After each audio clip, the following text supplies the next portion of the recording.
Couple of years down the road, you are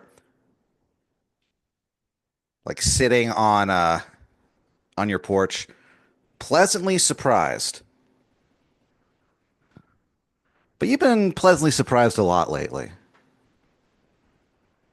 What does that mean?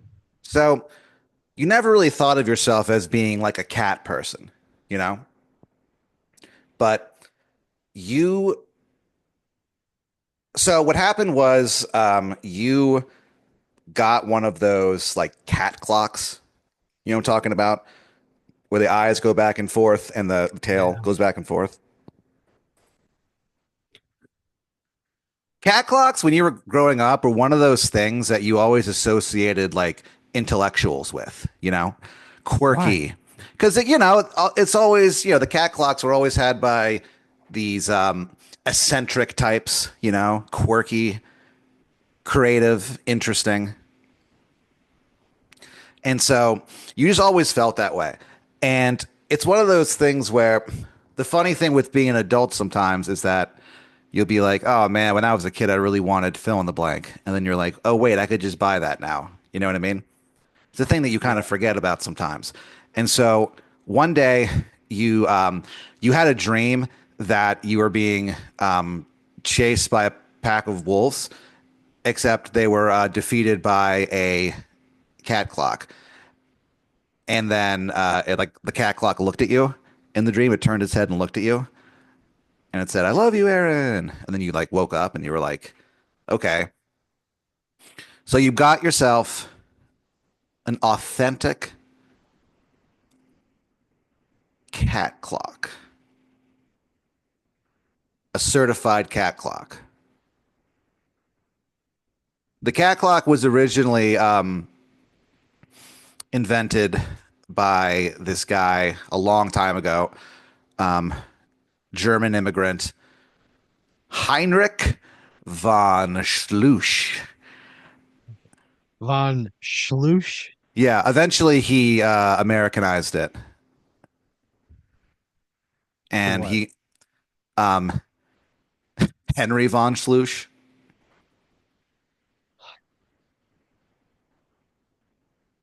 So the von Schluch family, their thing is like, look, we are the originators of our family is the originators of the cat clock. So like maybe legally we can't stop anybody else from making these, as this was in like the 1850s or whatever. Um, the um, at this point it's like anyone can make them legally. Like we can't stop you guys from doing it, but just so you guys know, these are the authentic ones. These are the real ones. Everything else out there, that's just a cover song. How fucking dramatic. Well, yeah. Well, there's been an uptick in. There's been a lot of advancements in cat clocking. A few years down the road from now, um, they have cat clocks that can actually function as cats if you want them to. So like they'll get off the wall and stuff, and like you know purr and like cuddle with you What? and stuff like that. You could set them to. They're like kind of advanced. You don't have to advanced technology. You can set them to like the good cat setting or the naughty cat setting. The naughty cat setting, the clock will actually like do the thing cats do. Will they'll look at you and they'll like swipe their paw and knock your beer off the table or whatever. You know what I'm saying? They like fuck with you a little bit.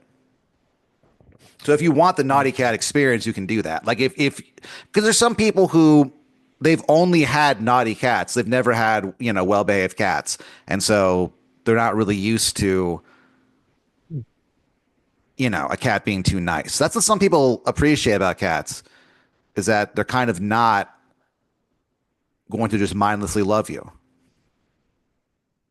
You got to earn a cat's love, Bubba, but not a cat clock as they are as advanced as they are, simply remain clocks. So so the point is that there is a lot of different cat clocks technology advancements going on right now. But the von Schluch family, the one that you got yours from, of course, um, their whole thing is like, look, again, if you want an authentic cat clock experience, you're going to talk to us. You know, think of us as like chocolatiers, but for clocks. Because it's That's not like they just do cat clocks; they do other clock work as well. hmm. So anyway, so you have a cat clock, and you you put it up on the wall.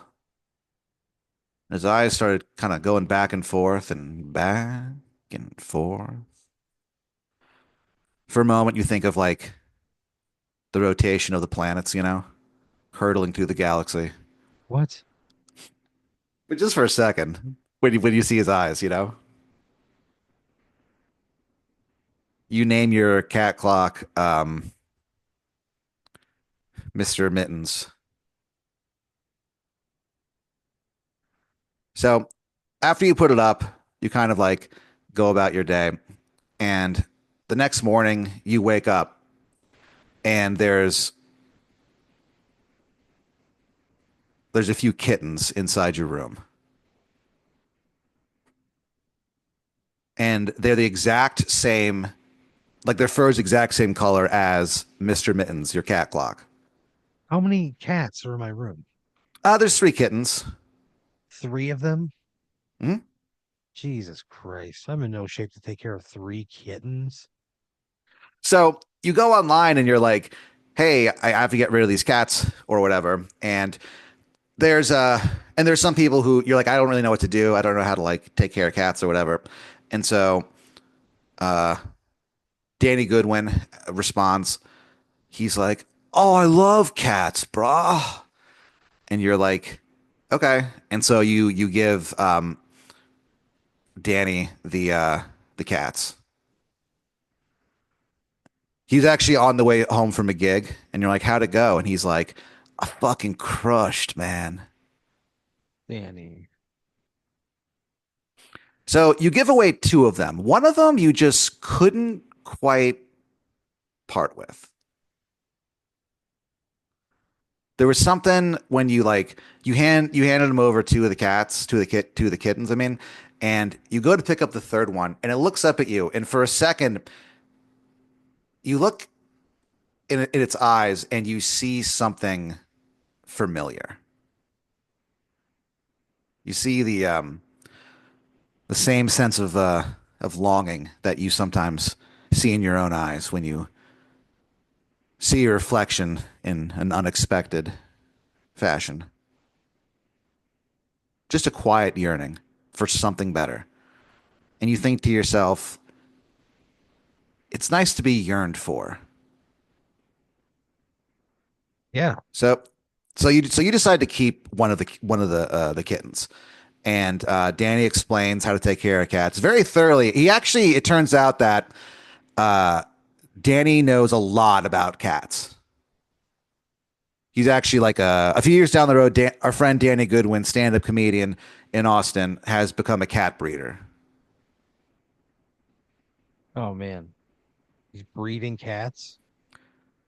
Yeah, like selectively. He's doing selective breeding with cats to create, in his words, the most bitchin' cat combination out there, bruh. All right. So he is like, you know, crossing all kinds of different, you know, bloodlines, different cat bloodlines.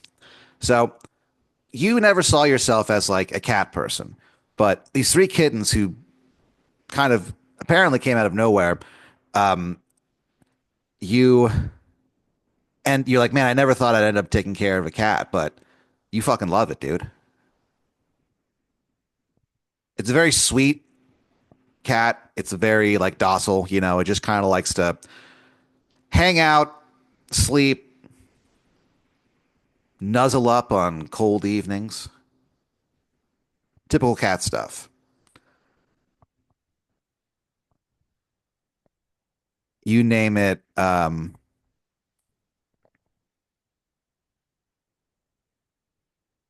You name it. Cream. Cream. Yeah. Cat rules everything around me. Cats rule everything around me. And that's how it's like registered. It's registered as C period R period EAM, and then in parentheses, cats rule everything around me. You can name a cat anything, you know? What are they going to do? Say no? Ooh, So, so life has changed a little bit for you in terms of, you know, what you thought you'd be doing. You never thought you'd own a cat. You never thought you'd love a cat. You are working for you're working for this guy. He's this. So another new thing is you're working for this dude. He is really, really wealthy. He's from a family that like you never would if you don't know who these aren't like celebrities or anything. They're just people who were like you get a feeling he this family was rich when the world was still young. You know what I mean? Just an unbroken lineage of wealth.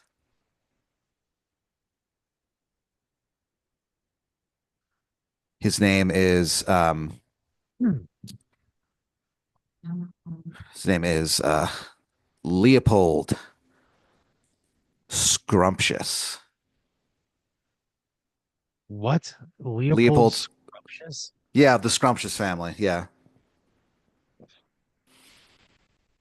No one knows where they got their money from. It's just, you know, they don't even know. They're just like, this has just been like passed down for a very, very long time. How much are they worth? $60 billion. Holy shit. Yeah. 60 billion? So the thing with Leopold is that he works, or sorry, he lives in a like an old school, like European style, like castle type thing. You know what I mean? Sure. Outside of LA in the mountains. And you go up there to meet with him. He has some kind of condition where he can't go outside. He's like, the sun cannot strike me. If it does, I have a really bad reaction to it. All right. So he's like, so his whole thing is he's like, look, I can't go outside. So I, to entertain myself and to kind of replace going outside, I love art. Like when he hires you, he goes, my thing is paintings are my favorite type of art. You know, I love film. I love photography. I love all types of different, you know, creative ways to express yourself, but paintings are where it's at for me. He's like, I just find the whole thing to be intoxicating, you know, this the creation of something that wasn't there until you brought it into the world. He goes, they're positively delicious. I don't like So this. why? Why is this guy so weird? His last name is Scrumptious. Well, he didn't pick his name. He's just, you know, Also, how am I getting this kind of access to a person who has $60 billion? he put out a ad on Craigslist. Yeah, Yeah, it said creative person needed for fun business opportunity involving art. P.S. This is not a scam. So you're like bitching, and you call him, and it turns out that he's from the Scrumptious family, and he purchases a lot of art. Like he was saying, that's his thing. However, he needs you to go out and kind of assist him in this. You're kind of What? like a you're like a field agent for art, where you kind of go out on the prowl. You kind of like track down leads, talk to people on the inside and stuff like that. Um, you know, confidential informants and stuff, and you find out all of like the hottest art deals going down or the most exciting art opportunities. Not even like, I mean, money means nothing to this guy. You know what I mean? So, whatever it takes for you to track down a certain piece of art, however much money you need, fuck it.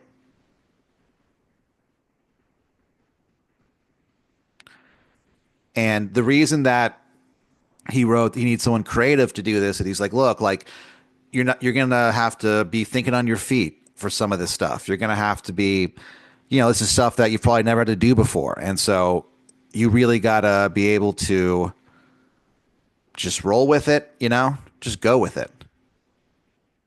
What the And he fuck? looks at you and he goes, Aaron, could you go with it for me?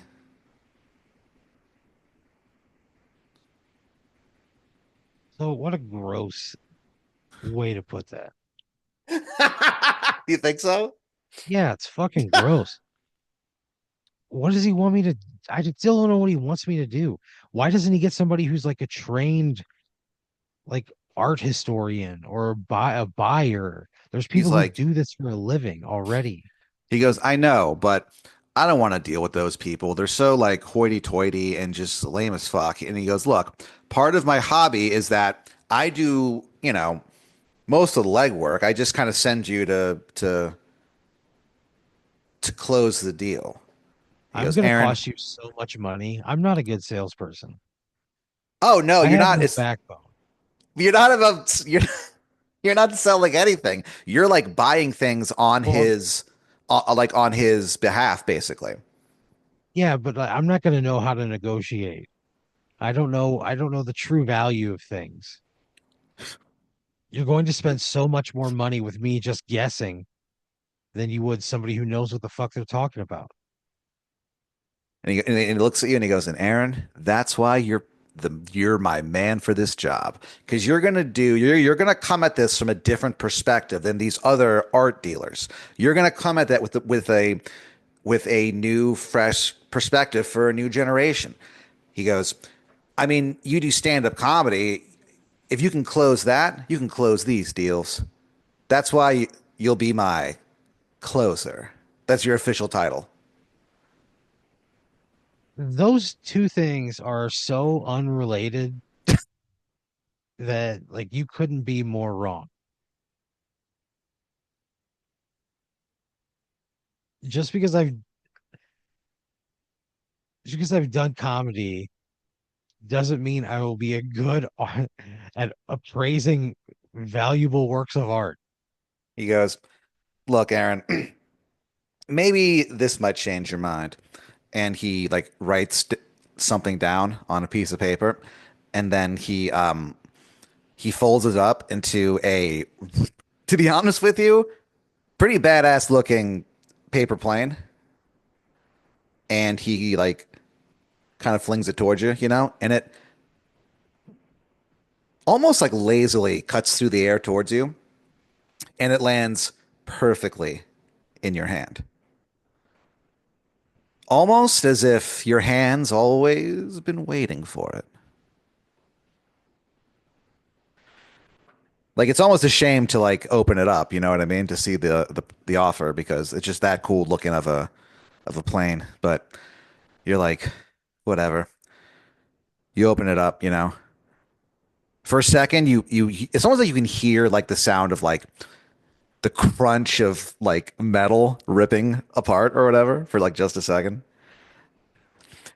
And you look down What? and and you look down and the he is offering $725,000 a year. I'll go look. I'll take this in a heartbeat. but I will do it under the condition that you acknowledge that this is a job that I'm not prepared for and that it's going to cost you more money in the long run because I don't know what I'm doing. He just kind of It, shrugs. He goes, Aaron, I know how this makes me sound, but I have no concept of money. Doesn't mean anything to okay, me. perfect. Then yeah, I'll do it. He's like, awesome. And then he's like, all right, you start tomorrow. You go home. Uh,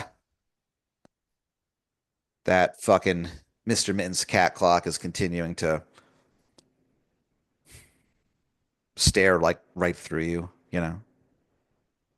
Yeah, And you kind of think to yourself, now that's a good cat clock.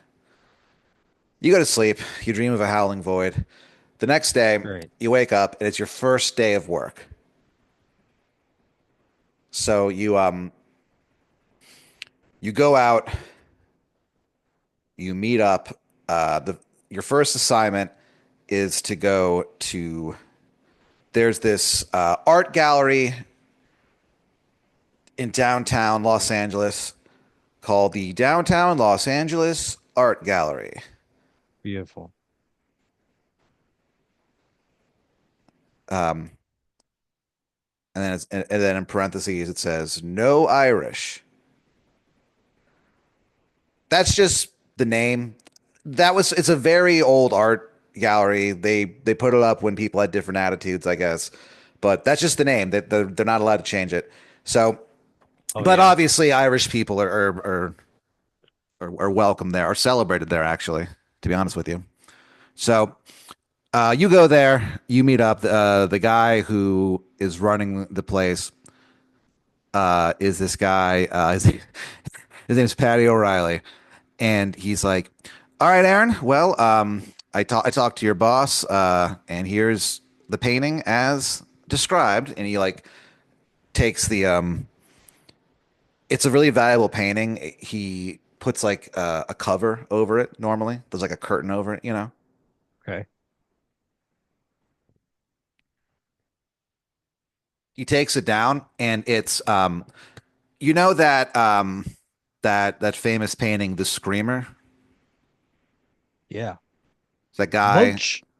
Yeah, it's the guy on the bridge, and he's like Yeah. or like whatever. It's of He's so doing the Macaulay the Culkin. he's doing the Culkin ahead of his time. He was Culkin before Culkin was Culkin, if you think about it. So the guy who made that, he made a few different versions of it. Like he made like sketchings of it, and all. There's a few different versions floating around out there. Other than like the most famous one. However, this is a version of the Screamer. He's screaming, except in this one he's also jacking off, Oh man. and is called the So is Jacker. he? Oh, the Jacker. Yeah. He's making the same Pat. face. I mean, this kind of, if you think about it, changes the context of the work because He's making the same face. he's making the same face. So in this painting, is he screaming?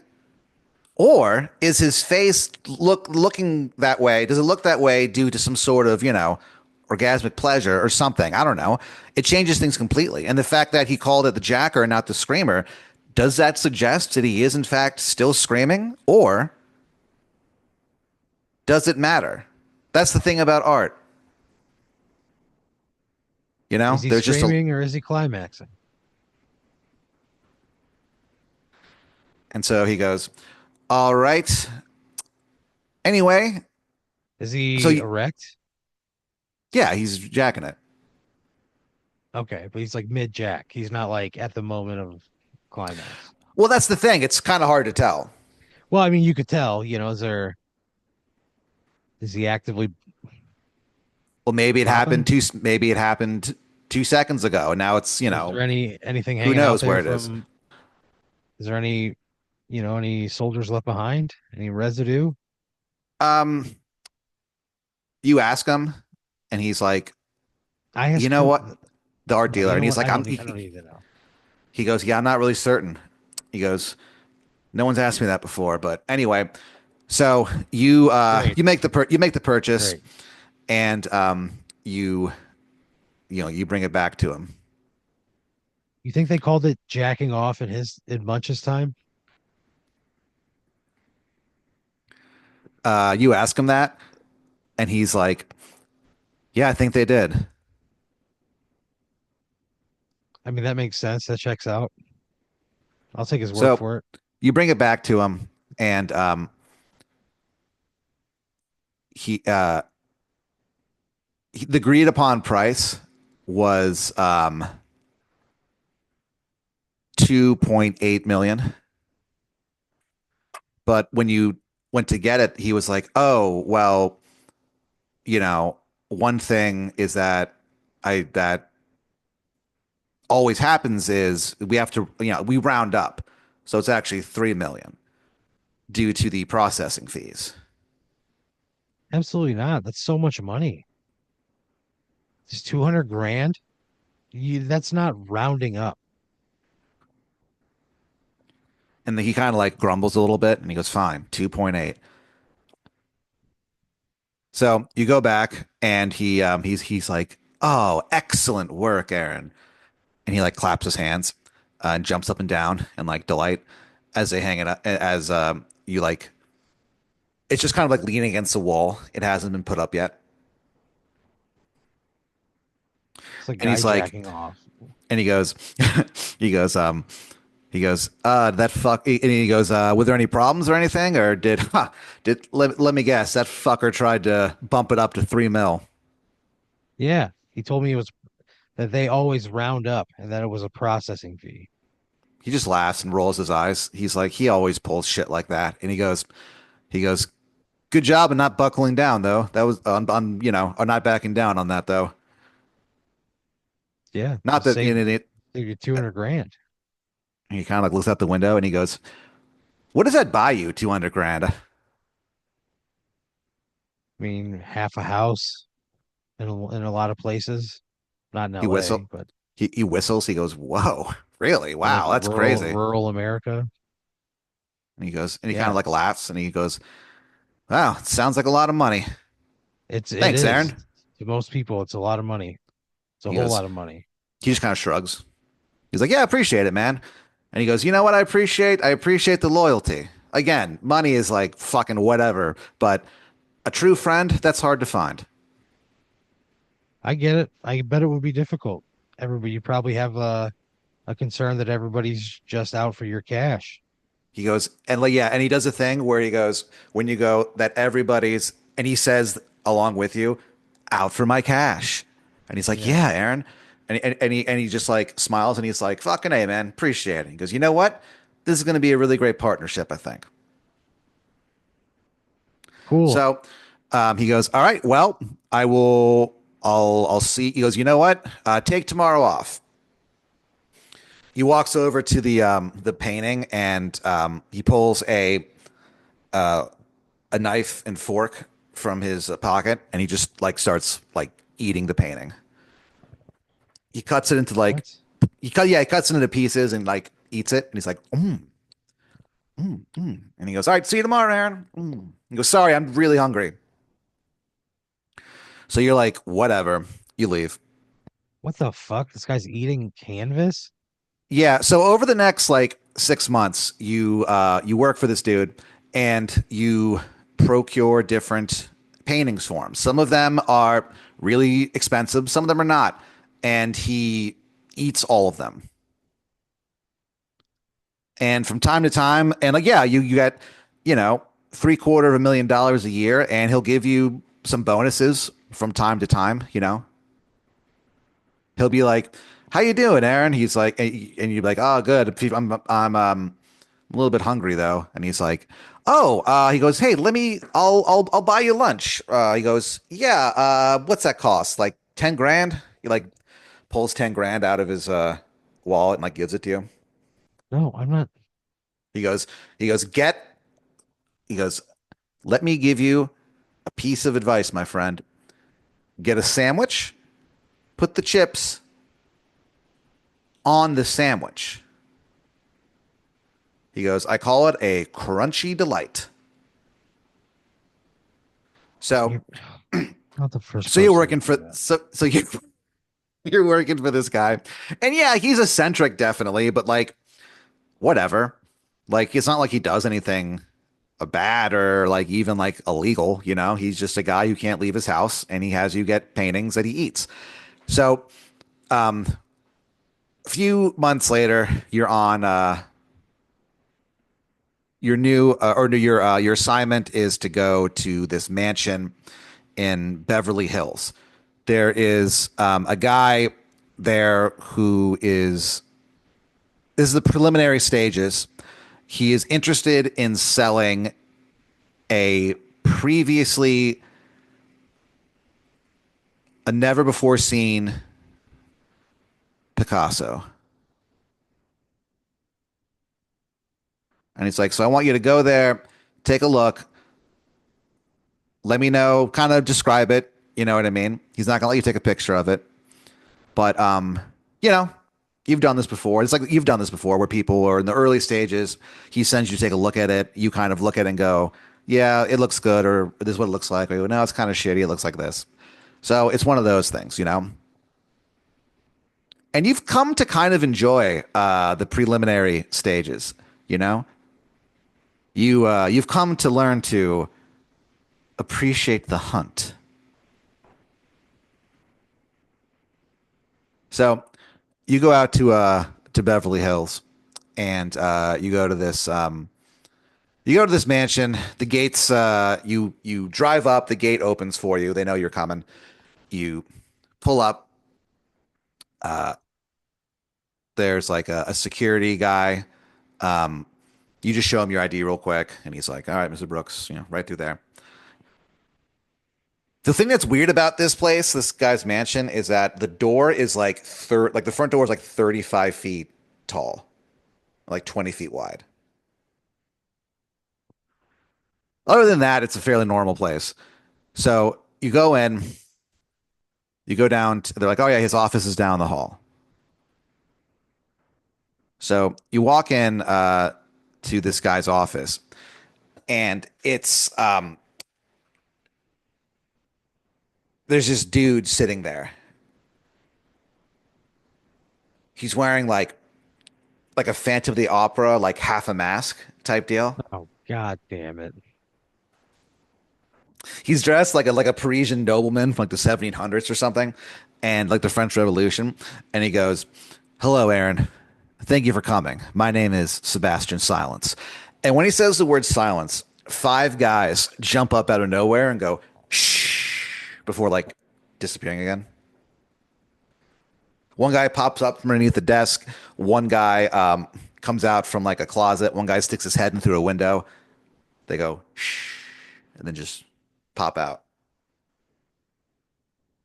He goes, I understand you're here to see the Picasso. He goes, Yeah. well, Aaron, I got to be honest with you. There is no Picasso painting here. What the fuck? He goes, Aaron, you've been making waves in the art dealing world. Okay. People are talking. And he goes, I want you to work for me. Sebastian Silence. And when he says the word silence, five different dudes pop up from five different places and go, shh. And then like, boo, like disappear again. He goes, whatever he's paying you, I'll double it. I'll double it for you to be my man on the inside. When you're finding out, you're getting the scoop, you're finding out about a new painting that this guy wants to buy. And the rumor is that he actually consumes them. Anyway, when you find out about that, you call me first. You get me the painting instead. He goes, what do you say, Aaron? Will you join Team Silence? Oh, five different dudes from five different places pop out and go shh and like pop back away for again. precisely this reason.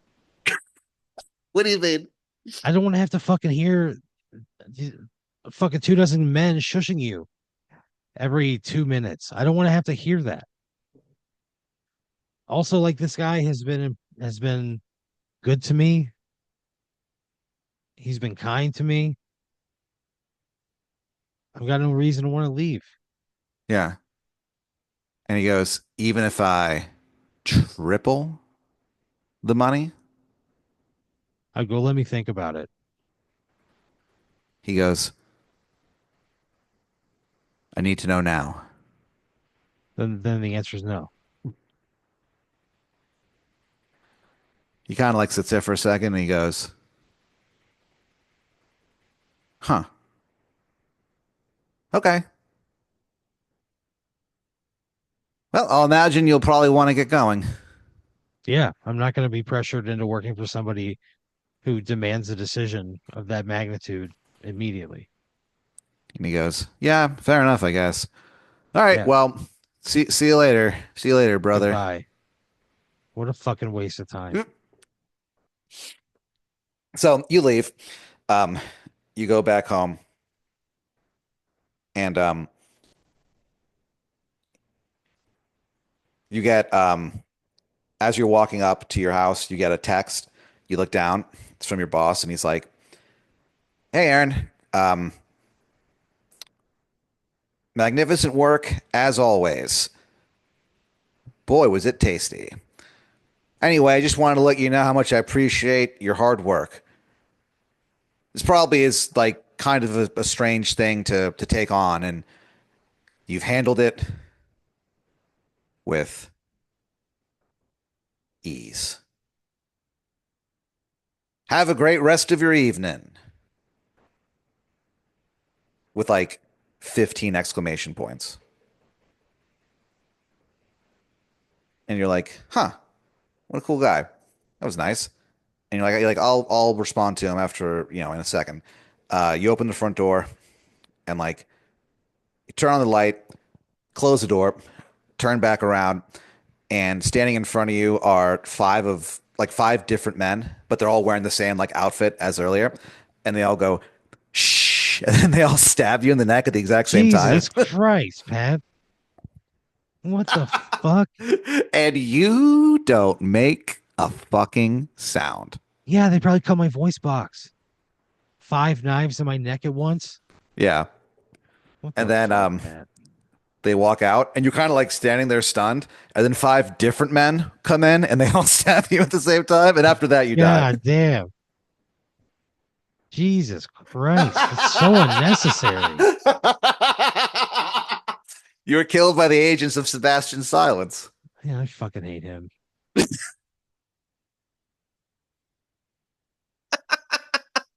How much of bullshit.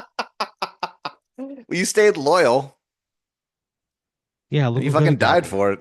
Yeah. Stabbed 10 times. Stabbed with 10 different knives. Yeah. 10 silent stabs. Whatever.